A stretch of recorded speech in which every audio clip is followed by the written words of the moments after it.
Shri Kenjarapu Ram Mohan Naidu, Union Minister of Civil Aviation, Shri Nara Lokesh, Minister of IT and HRD, Andhra Pradesh, Shri PVN Madhav, State President, BJP, Andhra Pradesh, Shri TG Bharat, Minister of Industry, Andhra Pradesh, Minister and Public Representatives of the Andhra Pradesh Government, Shri Sanjeev Kumar, Secretary Defence Production, officials from Aeronautical Development Agency, DRDO and the Bharat Dynamics Limited, Shri Baba Kalyani, CMD, Bharat Forge Limited and founding President of the Indian Defence Manufacturers, industry partners from Himachal Futuristic Communications Limited and the drone manufacturing companies, senior officers from Government of India and Government of Andhra Pradesh, representatives from public and the private sectors, young entrepreneurs,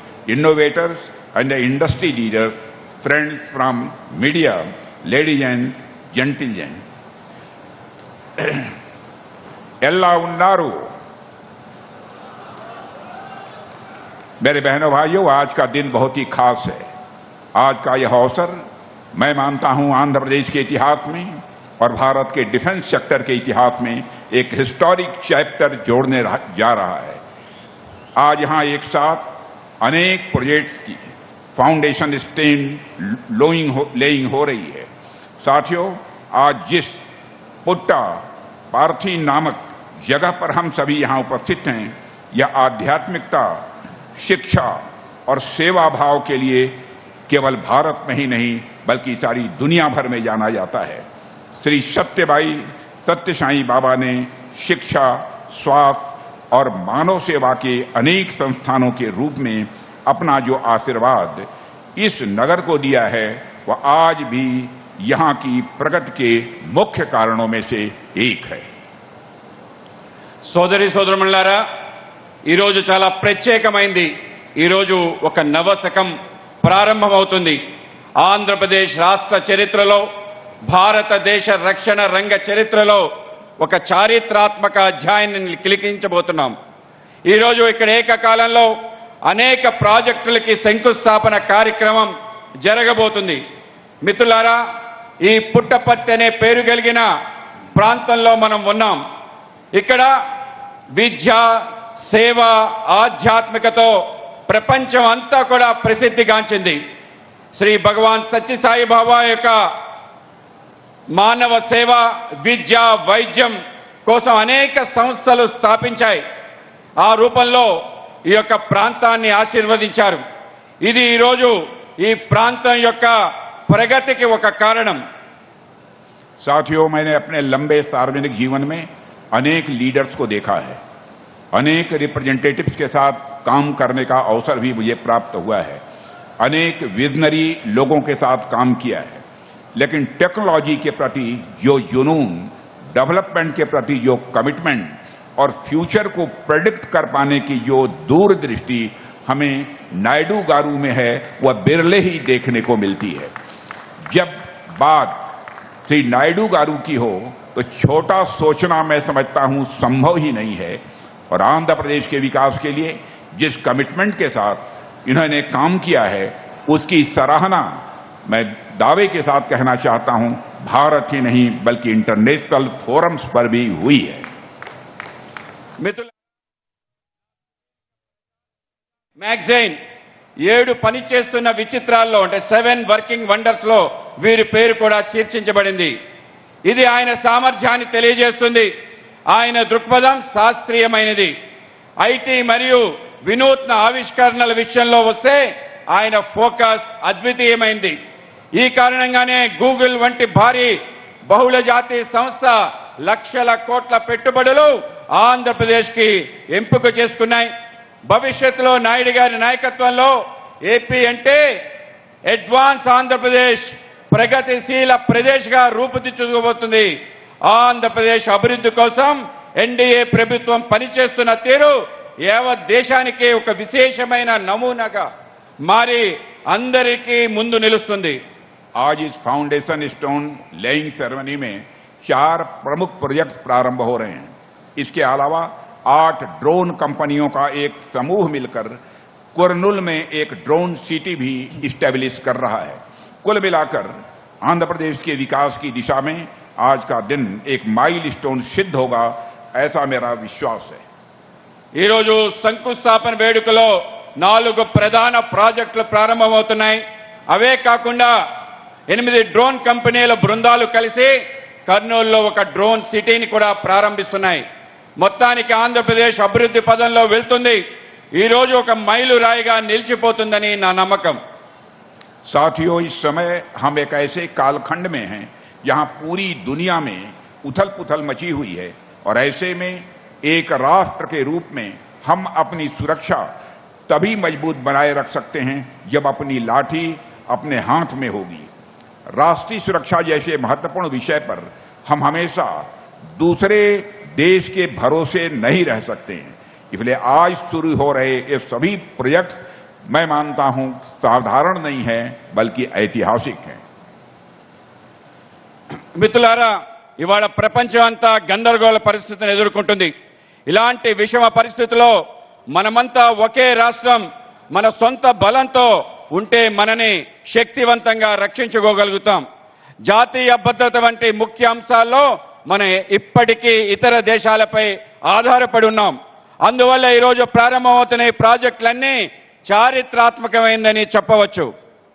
यदि मैं यहां शुरू हो रहे projects के बारे में आपसे बात करूं तो आज यहां एरोनॉटिकल डेवलपमेंट एजेंसी यानी एडीए के 5th generation advanced medium combat aircraft के लिए कोर इंटीग्रेशन और फ्लाइट टेस्टिंग सेंटर की फाउंडेशन स्टोन रखी गई है।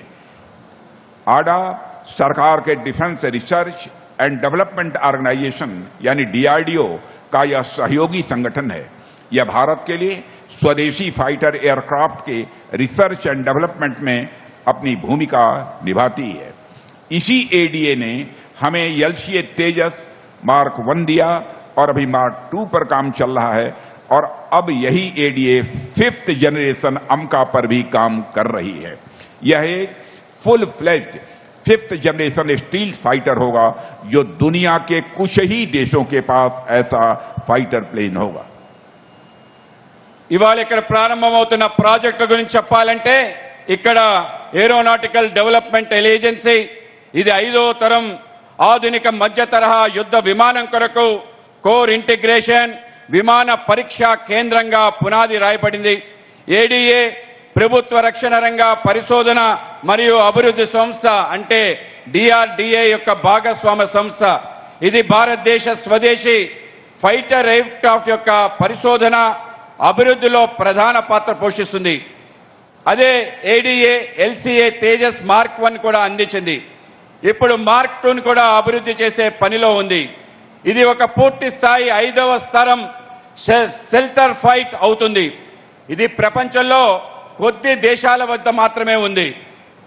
साथियों, मुझे बतलाया गया है अमका का कुल प्रोजेक्ट करीब 15,000 करोड़ रुपए का है और इसका एक बहुत इंपॉर्टेंट कंपोनेंट यानी कोर इंटीग्रेशन फैसिलिटी और फ्लाइट टेस्टिंग सेंटर लगभग 2,000 करोड़ रुपए की लागत से यहां आंध्र प्रदेश की धरती पर स्थापित किया जा रहा है। दुनिया में ऐसी हाईटेक फ्लाइट टेस्टिंग फैसिलिटी गिनी चुनी जगहों पर ही उपलब्ध हैं और अब पुट्टापर्थी का नाम दुनिया के उन चुनिंदा स्थानों में शामिल होने जा रहा है जहां से 5th जनरेशन का एयरक्राफ्ट आसमान छुएगा और पुट्टापर्थी की धरती पर अब ऐसे एयरक्राफ्ट तैयार होंगे जो जंग के मैदान में पलक झपकते ही दुश्मन को नेस्त नाबूद कर देंगे। మిత్రులారా, నాకు చెప్పబడింది మొత్తం ఆమ్కా ప్రాజెక్టుల విలువ 15,000 కోట్లని. ఇందులో ఒక కీలక భాగమైన కోర్ ఇంటిగ్రేటింగ్ ఫెసిలిటీ అలాగే విమాన పరీక్షా కేంద్రం సుమారు 2,000 కోట్ల వ్యయంతో ఈ ఆంధ్రప్రదేశ్లో ఏర్పాటు చేస్తున్నారని. ఇటువంటి అత్యాధునిక విమాన పరీక్షా సౌకర్యాలు ప్రపంచంలో కేవలం కొన్ని ప్రదేశాలు మాత్రమే అందుబాటులో ఉంటాయి. ఇప్పుడు 5వ తరం విమానాలు గగనంలోకి ఎగరబోతున్నాయి. ఈ అరుదైన ప్రదేశాల సమూహంలో పుట్టపత్రి కూడా చేరబోతుంది. పుట్టపత్రి ఇకపై యుద్ధ భూమిలో కనురెప్ప పాటలో శత్రువును నాశనం చేసే విమానాలు ఉత్పత్తి చేయబోతుంది. साथियों, आज आंध्र प्रदेश में जो दूसरा प्रोजेक्ट प्रारंभ हो रहा है वह है भारत डायनेमिक्स लिमिटेड का प्रोजेक्ट। बीडीएल रक्षा मंत्रालय का एक महत्वपूर्ण पब्लिक सेक्टर अंडरटेकिंग है और यह स्वदेशी फ्यूचरिस्टिक अंडर वाटर सिस्टम्स का केंद्र बनाने जा रहा है और यह प्रोजेक्ट भी 480 करोड़ रुपए का है और बीडीएल की यह नई unit autonomous under water vehicles, under water counter measure systems और नेक्स्ट जनरेशन टॉर्पीडोज पर काम करेगी। इसमें कोई इंपॉर्टेंट कंपोनेंट और सब सिस्टम कई बनाए जाएंगे जो अभी तक हम बाहर से बराबर मंगवाते रहे हैं। यह प्रोजेक्ट हमारी नैवी की क्षमताओं को बहुत बढ़ाएगी और हमारी ब्लू इकोनॉमी तथा समुद्री रक्षा के लिए एक गेम चेंजर साबित होगी। మిత్రులారా, ఈరోజు ఆంధ్రప్రదేశ్లో ప్రారంభం కాబోతున్న రెండవ project Bharat dynamics limited project. ఇది రక్షణ మంత్రిత్వ శాఖ ప్రతిష్టాత్మక ప్రభుత్వ రంగ సంస్థ. ఇది స్వదేశీ భవిష్యత్ తరాలకు సంబంధించిన అండర్ వాటర్ సిస్టమ్ ని కేంద్ర బిందువు కాబోతుంది. ఈ ప్రాజెక్టుకు 480 కోట్ల రూపాయలు విలువైనది. బీడీఎల్ వారి యొక్క కొత్త యూనిట్ లో autonomous under water vehicles, under water counter measure systems, తరువాత తరానికి సంబంధించిన టార్పీడోస్ ని తయారు చేస్తుంది. ఇందులో మనం ఇంతవరకు ఇతర దేశాల నుంచి దిగుమతి చేసుకుంటున్న ఎన్నో ముఖ్యమైన భాగాలను, ఉప వ్యవస్థలను తయారు చేసుకోబోతున్నాయి. ఈ ప్రాజెక్ట్ మన నావికాదళ సామర్థ్యాన్ని ఎన్నో రెట్లు పెంచుతుంది. మన నీలి ఆర్థిక వ్యవస్థ సముద్ర తీర భద్రత విషయంలో ఒక గేమ్ చేంజర్ గా రూపొందుకోబోతుంది. साथियों, आज जो तीसरा प्रोजेक्ट प्रारंभ हो रहा है वह है भारत फोर्ज लिमिटेड की सब्सिडियरी कंपनी आग्नेयास्त्र और इनर्जेटिक्स लिमिटेड का। यह उन्नत किस्म के हथियार बनाने वाली एक कंपनी है जो 1500 करोड़ रुपए के इन्वेस्टमेंट से यहां अपनी फैसिलिटी स्टैब्लिश करने जा रही है। यहां ऐसे ऐसे हथियार बनेंगे जो निश्चित रूप से भविष्य की लड़ाइयों के लिए हमारी तैयारी को और अधिक मजबूत करेंगे। మిత్రులారా, ఈరోజు ప్రారంభమవుతున్న మూడవ ప్రాజెక్ట్ అదే భారత్ ఫోర్జ్ లిమిటెడ్ అనే అనుబంధ సంస్థ అయిన ఆగ్నేస్ ఎనర్జీస్ లిమిటెడ్. ఇది అత్యుత్తమ స్థాయి ఆయుధాలను తయారు చేసే కంపెనీ. ఇది 1500 కోట్ల రూపాయల పెట్టుబడితో ఇక్కడ మౌలిక సదుపాయాలను సమకూర్చబోతుంది. భవిష్యత్తులో జరిగే యుద్ధాలు మనం సంసిద్ధతను బలోపేతం చేయడానికి అవసరమైన ఆయుధాలు ఇక్కడ తయారవుతాయని నేను ఖచ్చితంగా చెప్పగలను. साथियों, आज का जो फोर्थ प्रोजेक्ट है वह है HFCL का एमिनिशन और इलेक्ट्रिक फ्यूज प्लांट। यह प्लांट 1294 करोड़ रुपए के इन्वेस्टमेंट से बन रहा है। फ्यूज जो होता है वह किसी भी गोला बारूद का सबसे यह इंपॉर्टेंट हिस्सा होता है, चाहे आर्टिलरी शेल हो, बम हो या कोई भी युद्ध सामग्री हो। बिना भरोसेमंद इलेक्ट्रिक फ्यूज के सब बेकार है। यहां बनने वाले अत्याधुनिक फ्यूज हमारी सेनाओं को ताकत देंगे और यह प्रोजेक्ट हमारी एमिनिशन मैन्युफैक्चरिंग में सेल्फ रिलायंस यानी आत्मनिर्भरता का एक नया चैप्टर जोड़ेगा। మిత్రులారా, ఈరోజు ప్రారంభమయ్యే నాలుగో ప్రాజెక్ట్ హెచ్ఎఫ్సిఎల్ వాళ్ళ యొక్క ammunition and electrical fuse plant. ఇది 1294 కోట్ల పెట్టుబడితో ఈ ప్లాంట్ తయారవబోతుంది. ఆయుధ సామగ్రిలో ఫ్యూజ్ అత్యంత కీలకమైన భాగం. ఆర్టిలరీ షెల్ అయినా, బాంబ్ అయినా, యుద్ధ సామగ్రి అయినా నమ్మకమైన ఎలక్ట్రికల్ ఫ్యూజ్ లేకపోతే అది నిరుపయోగమే. ఇక్కడ తయారయ్యే అత్యాధునిక ఫ్యూజులు మన సేనలకు బలాన్ని, ధైర్యాన్ని ఇస్తాయి. ఈ ప్రాజెక్ట్ మన ఆయుధాల తయారీ రంగంలో స్వావలంబన దిశగా ఒక కొత్త అధ్యయనాన్ని ప్రారంభించబోతుంది. साथियों, इसके अलावा मैं हमारे यंग इंटरप्रेन्योर्स को भी विशेष बधाई देता हूं क्योंकि 8 ड्रोन कंपनियां मिलकर कुरनूल में एक ड्रोन सिटी बना रही हैं। यह सब छोटी छोटी मगर important unit make in India के विजन को हकीकत में बदलेंगी। అంతేకాకుండా నేను మన యువ ఔత్సాహిక పారిశ్రామికవేత్తలను కూడా అభినందిస్తున్నాను. 8 డ్రోన్ కంపెనీలు కలిసి కర్నూలులో డ్రోన్ సిటీని నెలకొల్పాలని భావిస్తున్నారు. ఇటువంటి చిన్న చిన్నవి అయినప్పటికీ అతి ముఖ్యమైన యూనిట్లు. ఇది మేక్ ఇన్ ఇండియా, భారత్ లో తయారీ అనే దార్శనికతకు వాస్తవ రూపాన్ని ఇస్తున్నాయి. साथियों, ड्रोन टेक्नोलॉजी आज के वारफेयर में गेम चेंजर है. आजकल तो इकोनॉमी और एग्रीकल्चर में भी इसकी भूमिका लगातार बढ़ती जा रही है. ऐसे में यह ड्रोन सिटी जब आंध्र प्रदेश में आकार ले रही है, और मुझे विश्वास है कि यहां से निकले ड्रोन्स पूरी दुनिया में भारत का परचम लहराएंगे. जैसे सूरत को डायमंड सिटी कहा जाता है, बेंगलुरु को भारत की सिलिकॉन वैली कहा जाता है, वैसे ही आप देखिएगा कुछ सालों में ही यह रीजन ड्रोन हब के रूप से सारी दुनिया में जाना जाएगा. మిత్రులారా, డ్రోన్ టెక్నాలజీ ఈనాటి యుద్ధ రంగంలో ఒక గేమ్ చేంజర్ గా నిలిచింది. ఈ రోజుల్లో ఆర్థిక వ్యవస్థ మరియు వ్యవసాయ రంగంలో కూడా వీటి పాత్ర పెరుగుతుంది. ఇటువంటి పరిస్థితుల్లో ఆంధ్రప్రదేశ్ లో డ్రోన్ సిటీ రూపొందుకోబోతుంది. ఇక్కడ తయారయ్యే డ్రోన్లు ప్రపంచవ్యాప్తంగా భారత కీర్తిని పెంచుతాయి. అలాగే ఏ విధంగా అయితే సూరత్ ని ఒక వజ్రాల నగరంగా పిలుస్తున్నామో, బెంగళూరు ని ఒక సిలికాన్ వ్యాలీగా పిలుస్తున్నామో, అలాగే రాబో రోజుల్లో కూడా పుట్టపర్తిని ఒక డ్రోన్ మన యొక్క కర్నూలు ప్రాంతాన్ని డ్రోన్ హబ్ గా ప్రసిద్ధి చెందుతాన్ని మీరు చూస్తారు. साथियों, अब जरा गौर से इन सभी प्रोजेक्ट्स के बारे में देखिए. यह कितनी बड़ी बात है कि हम एक ही अवसर पर इंडियन आर्मी, इंडियन एयरफोर्स और इंडियन नेवी तीनों के लिए एक साथ फैसिलिटीज डेवलप कर रहे हैं. अमका का फ्लाइट टेस्टिंग सेंटर सामान्यतः इंडियन एयरफोर्स के लिए, बीडीएल का under water system Indian navy के लिए, और एचएफसीएल के एम्युनिशन और फ्यूज तीनों सेनाओं के लिए, और ड्रोन टेक्नोलॉजी सभी क्षेत्रों में उपयोगी है. और यह डाइवर्सिफिकेशन यूं ही नहीं है, हमारा लक्ष्य बिल्कुल स्पष्ट है. हम रक्षा क्षेत्र में पूर्ण आत्मनिर्भरता के लक्ष्य के साथ तेजी से आगे बढ़ रहे हैं, ताकि हमारी कोई भी सेना पीछे न रहे और हमारी सारी सेनाएं एक से एक बढ़कर साबित हों.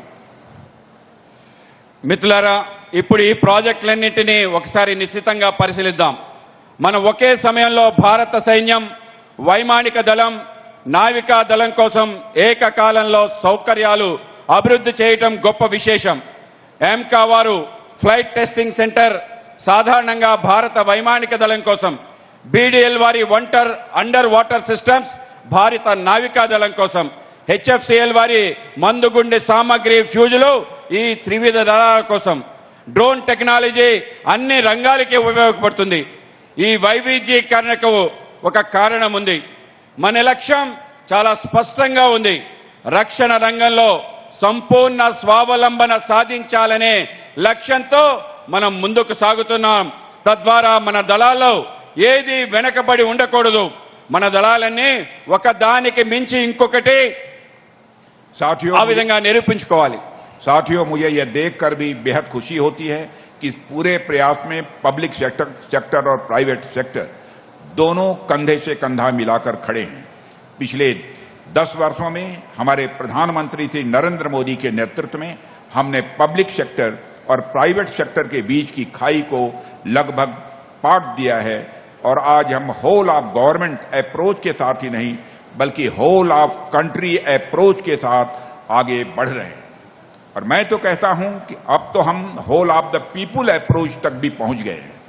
चाहे इंडिविजुअल इनोवेटर हो, बड़ी कंपनी हो, स्टार्टअप्स हो, एमएसएमई हो, हर कोई राष्ट्र रक्षा के इस महायज्ञ में अपनी आहुति दे रहा है. यह जो पब्लिक प्राइवेट पार्टनरशिप का मॉडल हमने अपनाया है, उसने डिफेंस मैन्युफैक्चरिंग को एक क्लोज इन्वायरमेंट से निकालकर जन आंदोलन बना दिया है. और यह बड़ी खुशी की बात है कि इस जन आंदोलन का प्रत्यक्ष रूप हमें आंध्र प्रदेश में देखने को मिल रहा है. ఈ మొత్తం వ్యవహారంలో ప్రభుత్వం, ప్రైవేట్ రంగాలు చేయి కలిపి నడుస్తున్నాయి. ఇది చాలా సంతోషకరమైన విషయం.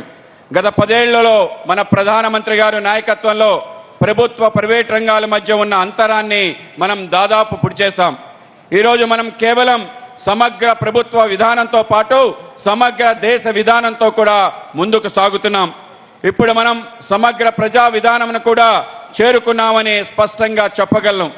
ఒక వ్యక్తిగత ఆవిష్కరణ అయినా, ఒక పెద్ద కంపెనీ అయినా, ఒక స్టార్టప్ అయినా, లేదా ఒక ఎంఎస్ఎంఈ అయినా దేశ రక్షణ అనే మహత్తర యజ్ఞంలో ప్రతి ఒక్కరూ తన వంతు సహకారాన్ని అందిస్తున్నాయి. మనం అనుసరించే ఈ యొక్క ప్రభుత్వ ప్రైవేట్ భాగస్వామ్య నమూనా రక్షణ రంగ తయారీకి ఒక పరిమిత వాతావరణం నుంచి ఒక ప్రజా ఉద్యమంగా మారింది. ఈ ప్రజా ఉద్యమం యొక్క ప్రత్యక్ష రూపాన్ని ఆంధ్రప్రదేశ్ లో చూడటం ఎంతో సంతోషకరమైన విషయం. साथियों, यह जो प्रोजेक्ट्स हैं ये ग्रोथ पोल की तरह कार्य करेंगे. रोजगार के लाखों अवसर बनेंगे. यहाँ की एकेडमियां, इंजीनियरिंग कॉलेज, आईटीआई सब इससे जुड़ेंगे और सप्लाई चेन डेवलप होगी. छोटे उद्योग लगेंगे. लोकल यूथ को हाई इन टेक्नोलॉजी के क्षेत्र में काम करने, सीखने और आगे बढ़ने का प्लेटफॉर्म भी मिलेगा. मतलब एक पूरे इकोसिस्टम का डेवलपमेंट होगा जो आंध्र प्रदेश के हॉलिस्टिक डेवलपमेंट में वो हेल्प करेगा. ఈ ప్రాజెక్టుల యొక్క వృద్ధి కేంద్రాలుగా పనిచేస్తాయి. లక్షలాది ఉపాధి అవకాశాలు కల్పిస్తాయి. స్థానిక విద్యా సంస్థలు, ఇంజనీరింగ్ కళాశాలలు మరియు ఐటీఐలు అనుసంధానించబడి సరఫరా గొలుసు అభివృద్ధి చెందుతుంది. చిన్న పరిశ్రమలు స్థాపించబడతాయి. స్థానిక యువతకు అత్యాధునిక సాంకేతిక పరిజ్ఞానం పనిచేస్తుంది. అలాగే వాళ్ళకి నేర్పబడుతుంది. ఇవన్నీ కూడా ఒక వ్యవస్థ మనకి లభిస్తుంది. అంటే దీని అర్థం ఆంధ్రప్రదేశ్ సంపూర్ణ అభివృద్ధికి దోహదపడే ఒక పూర్తి సమగ్ర వ్యవస్థ అభివృద్ధి చెందుతుంది. अभी हाल में ही मैं जर्मनी के म्यूनिख शहर की विजिट पर गया था. यह शहर बवेरिया प्रांत में आता है. यह प्रांत पूरे यूरोप के लिए डिफेंस का एक सेंट्रल हब है. बताते हैं कि पूरे यूरोप के डिफेंस प्रोडक्शन का 1/3 आउटपुट जर्मनी के इस एक प्रांत से होता है. आज यहां से जो प्रोजेक्ट स्टार्ट हो रहे हैं, मैं समझता हूं कि आने वाले समय में यह प्रोविंस उसी प्रकार पूरे भारत के लिए एक डिफेंस हब बनकर खड़ा होगा. और यहां से महज 2 घंटे की दूरी पर बेंगलुरु अपने आप में डिफेंस का एक बड़ा केंद्र है. यहां पर सीएम आंध्र प्रदेश नायडू गारू मौजूद हैं. तो मैं कहना चाहूंगा कि आप कर्नाटक के साथ मिलकर किसी ऐसे प्लान पर भी विचार करें जिससे यह पूरा क्षेत्र एक विशाल मिलिट्री इंडस्ट्रियल कॉम्प्लेक्स बनकर उभरे. ఇటీవల నేను జర్మన్లో మ్యూనిచ్ ని సందర్శించాను. ఈ నగరం బవేరియా అను రాష్ట్రంలో ఉంది. ఈ రాష్ట్రం ఐరోపా మొత్తానికి ఒక రక్షణ కేంద్రం. ఐరోపా మొత్తం రక్షణ ఉత్పత్తిలో 1/3 వంతు జర్మనీలో ఈ ఒక్క రాష్ట్రంలోనే వస్తుంది. ఈరోజు ఇక్కడ ఆంధ్రప్రదేశ్ లో ప్రారంభమవుతున్న ఈ యొక్క ప్రాజెక్టులు భవిష్యత్తులో ఈ రాష్ట్రం యావత్తు భారతదేశానికి ఒక రక్షణ కేంద్రంగా ఆవిర్భవించుతుందని నేను నమ్ముతున్నాను. కేవలం 2 గంటల దూరంలో బెంగళూరు అనే ఒక ప్రధాన రక్షణ కేంద్రం ఉంది. నేను ఆంధ్రప్రదేశ్ ముఖ్యమంత్రి నాయుడు గారికి ఇక్కడే ఉన్నారు, ఆయనకు ఒక విషయం చెప్తున్నాను. మీరు కర్ణాటకతో కలిసి ఈ ప్రాంతం మొత్తాన్ని ఒక భారీ సైనిక పారిశ్రామిక సముదాయంగా మార్చే ప్రణాళిక చేయండి అని నా సలహా. साथियों, यह ऐतिहासिक कालखंड का ऐतिहासिक अवसर है. आज से कुछ वर्ष पहले डिफेंस सेक्टर में हमारी छवि दुनिया के सबसे बड़े इंपोर्टर की थी. लड़ाई के लिए, अपनी खुद की सुरक्षा के लिए हमें दूसरे देशों का मुंह देखना पड़ता था. लेकिन आज हालात बदल चुके हैं. पिछले 10 वर्षों में हमारे लोगों ने जो मेहनत की है उसका परिणाम आज हमें देखने को मिल रहा है. మిత్రులారా, ఇదొక చారిత్రాత్మక సమయం, ఒక చారిత్రాత్మక ఘట్టం. కొన్ని సంవత్సరాల క్రితం రక్షణ రంగంలో ప్రపంచంలోనే మనం అతిపెద్ద దిగుమతిదారుడిగా ఉండేవాళ్ళం. యుద్ధ సమయంలో మన సొంత భద్రత కోసం మనం ఇతర దేశాలపై ఆధారపడాల్సి వచ్చి ఉండేది. కానీ ఈరోజు పరిస్థితి పూర్తిగా మారిపోయింది. గత 10 ఏళ్లుగా మనం చేసిన కఠోర పరిశ్రమకి ఫలితాలు ఇప్పుడిప్పుడే పొందుతున్నాం. साथियों, वर्ष 2014 में हमारा डोमेस्टिक डिफेंस प्रोडक्शन मात्र 46,000 करोड़ रुपए था. यानी हम लोग भारत में सिर्फ 46,000 करोड़ रुपए के हथियार और साजो सामान बना पाते थे. लेकिन आपको यह जानकर बेहद खुशी होगी कि आज यह बढ़कर रिकॉर्ड 1.54 लाख करोड़ हो गया है। और आज मैं आप सबके सामने विश्वास के साथ कहकर जा रहा हूं कि महीने 2 महीने के अंदर आपको यह भी जानकारी मिल जाएगी कि यह लगभग जो डिफेंस प्रोडक्शन है वह 1.75 लाख करोड़ रुपए तक पहुंच जाएगा। 2004లో మన దేశీయ రక్షణ ఉత్పత్తి కేవలం 1 मिनट। इसके अलावा 2014 तक भारत का जो डिफेंस एक्सपोर्ट था वह बहुत ही कम हुआ करता था। हम केवल 600 करोड़ रुपए से भी कम के हथियार और साजो सामान दुनिया के दूसरे देशों को भेज पाते थे, उनको सेल कर पाते थे। लेकिन आज वही बढ़कर रिकॉर्ड अप्रॉक्सीमेटली 40,000 करोड़ रुपए तक पहुंच गया है। और इस तरह की अनेक अचीवमेंट हम लोगों ने हासिल की हैं।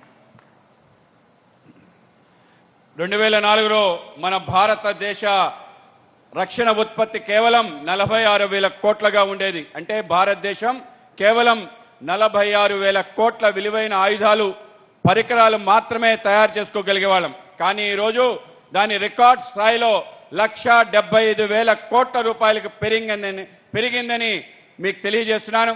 అంతేకాకుండా 2014 వరకు భారతదేశ రక్షణ రంగంలో ఎగుమతులు చాలా తక్కువ ఉండేది। మనం ప్రపంచంకి కేవలం 600 కోట్లు విలువైన ఆయుధాలు పరికరాలు విక్రయించేవాళ్ళం। కానీ ఈ రోజు అది రికార్డ్ స్థాయిలో సుమారు 40,000 కోట్ల వరకు పెరిగింది। ఇలాంటి ఎన్నో విజయాలు మనం సాధించాం। साथियों, अभी कई सारी अचीवमेंट्स हासिल करना शेष है। मैं उस पल की कल्पना करता हूं जब अमका की पहली उड़ान इसी धरती से भरी जाएगी या उसका टेस्टिंग डाटा यहां से जनरेट होगा। जब बीडीएल द्वारा बनाया गया अंडर वाटर ड्रोन समुद्र की अंधेरी गहराइयों में दुश्मन पर नजर रखेगा और वहां से निकला टारपीडो दुश्मन पर सटीक वार करेगा। और जब आंध्र प्रदेश की धरती पर निर्मित इलेक्ट्रिक फ्यूज से हमारी तोपें गरजेंगी, जब आग्नेयास्त्र इनर्जेटिक्स के हथियार सीमा पर हमारे जवानों का हौसला बनेंगे और जब वहां की ड्रोन सिटी से दुनिया के कोने कोने में ड्रोन्स की सप्लाई होगी तो यह हमारा आने वाला कल होगा। మనం సాధించాల్సిన విజయాలు ఇంకా ఎన్నో ఉన్నాయి। ఎంకా వారి తొలి విమానం ఈ లేన నుంచి నింగిలోకి ఎగిరే క్షణాన్ని లేదా అది పరీక్ష డేటా ఇక్కడ ఉత్పత్తి అయ్యే క్షణాన్ని నేను ఊహించుకుంటున్నాను। బీడీఎల్ నిర్మించిన జలాంతర్గామి డ్రోన్ సముద్ర అగాధంలో శత్రువును పర్యవేక్షించే క్షణాన్ని, ఇక్కడి నుంచి ప్రయోగించే టార్పిడో శత్రువుని ఖచ్చితంగా ఛేదించే క్షణాన్ని నేను ఊహించుకుంటున్నాను। ఆంధ్రప్రదేశ్ నేల మీద తయారయ్యే ఎలక్ట్రికల్ ఫ్యూజులతో మన ఫిరంగులు గర్జించే క్షణాన్ని నేను ఊహించుకుంటున్నాను। ఆగ్నేయాస్త్ర ఎనర్జిక్ ఆయుధాలు సరిహద్దుల్లో మన సైనికుల యొక్క బలాన్ని స్థైర్యాన్ని నిలిచే క్షణాన్ని నేను ఊహించుకుంటున్నాను। ఇక్కడ డ్రోన్ సిటీ ప్రపంచంలోనే ప్రతి మూలకి డ్రోన్ సరఫరా చేసే క్షణాన్ని నేను ఊహించుకుంటున్నాను। అదే మన భవిష్యత్తు। साथियों, मुझे यह बताते हुए खुशी हो रही है कि इन प्रोजेक्ट्स का लाभ केवल डिफेंस सेक्टर तक सीमित नहीं रहेगा। जो भी यहां काम करने आएगा उसका परिवार भी प्रॉस्परस होगा।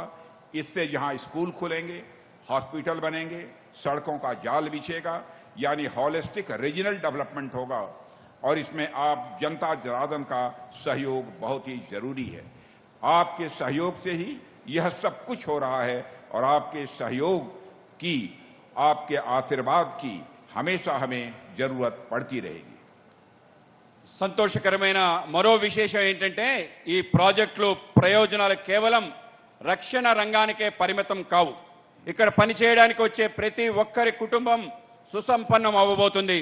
తద్వారా పాఠశాలలు, ఆసుపత్రులు, రహదారుల యొక్క నెట్వర్క్ ఏర్పడబోతున్నాయి।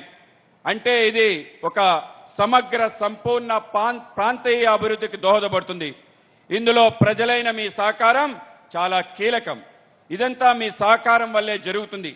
మాకు ఎల్లప్పుడూ మీ మద్దతు, మీ ఆశీస్సులు కావాలి।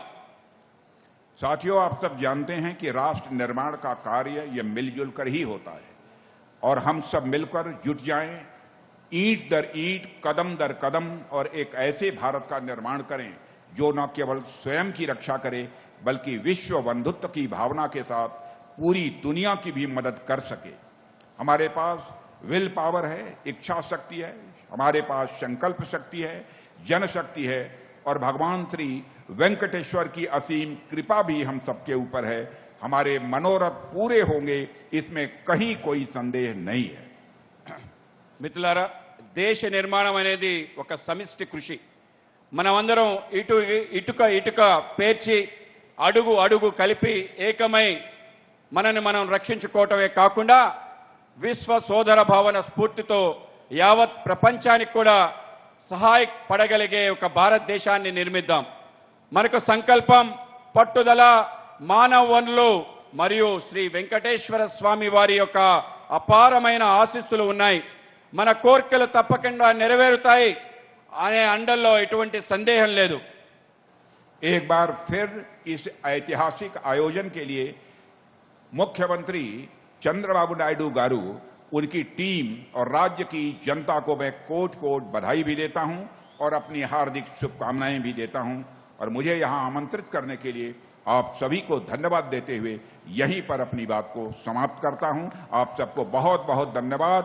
बोलिए भारत माता की, भारत माता की। बहुत बहुत धन्यवाद। ఈ అపూర్వమైన చారిత్రాత్మక ఘట్టం సందర్భంగా ముఖ్యమంత్రి చంద్రబాబు నాయుడు గారికి, వారి బృందానికి మరియు రాష్ట్ర ప్రజలకి నేను మరోసారి నా హృదయపూర్వక అభినందనలు మరియు శుభాకాంక్షలు తెలియజేస్తున్నాను. నన్ను ఇక్కడికి ఆహ్వానించి మీ అందరికీ ధన్యవాదాలు తెలుపుతూ ఇంతతో ముగిస్తున్నాను. భారత్ మాతాకి. మాన్య మంత్రివర్యులు గౌరవనీయులు శ్రీ రాజ్నాథ్ సింగ్ గారికి ప్రత్యేకంగా కృతజ్ఞతలు, అలాగే శ్రీ పివిఎన్ మాధవ్ గారికి కూడా. కార్యక్రమం